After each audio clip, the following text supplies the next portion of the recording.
পাগল বলবেন? না, আমি পাগল নই। আমার কান এত তীক্ষ্ণ যে মৃত্যু আমাকে ফাঁকি দিতে পারে না। বৃদ্ধ মানুষটা আমাকে কখনো কোনো ক্ষতি করেনি, কিন্তু তার চোখটা, হ্যাঁ, ওই নীল শকুনের মতো চোখ, তা আমার বুকের ভিতর একটা ঠান্ডা স্রোত বইয়ে দিত। প্রতিদিন রাতে আমি তার ঘরের দরজা খুলে দেখতাম চোখ বন্ধ আছে কিনা। এভাবে টানা 7 রাত আমি গিয়ে দাঁড়ালাম দরজার ফাঁকে, লণ্ঠনের আলো সোজা চোখে ফেলতাম, কিন্তু চোখটা বন্ধ থাকলে আমি কিচ্ছু করতে পারতাম না। 8ম রাতে ভাগ্য অন্যরকম ছিল।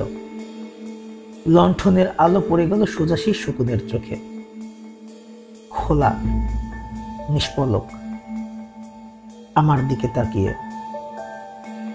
আমার রক্ত ঠান্ডা হয়ে গেল, আর তখনই শুনলাম তার হৃদস্পন্দন, এত জোরে, এত স্পষ্ট, যেন অন্ধকার ঘরটা দুলতে লাগলো। আমি ভয় পেলাম প্রতিবেশীরা শুনে ফেলবে, তাই আমি ঝাঁপিয়ে পড়লাম। হ্যাঁ, কাজটা শেষ। দেহটাকে কেটে টুকরো টুকরো করে মেঝের নিচে লুকিয়ে দিলাম। সব ঠিকঠাক, নিখুঁত। কিছুক্ষণ পরেই পুলিশ এসে দাঁড়ালো আমার দরজায়। প্রতিবেশীরা একটা চিৎকার শুনছিল। আমি হাসি মুখে তাদের ভেতরে নিলাম, গল্প করলাম, ঘর দেখালাম,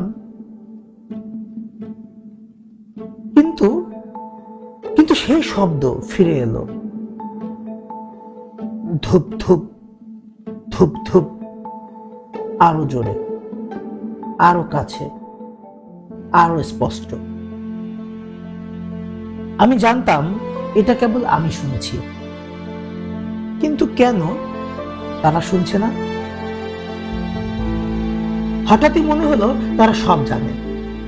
তারা আমাকে ফাঁকি দিচ্ছে, আমাকে পাগল প্রমাণ করতে চায়। আমি আর কিছুতেই সহ্য করতে পারলাম না। হ্যাঁ হ্যাঁ, আমিই করেছি। মেঝের নিচে দেখুন, ওখানেই সে শুয়ে আছে। আর ওই যে শব্দটা শুনতে পাচ্ছেন না, ওটা তার হৃদস্পন্দন, এখনো ধুকছে।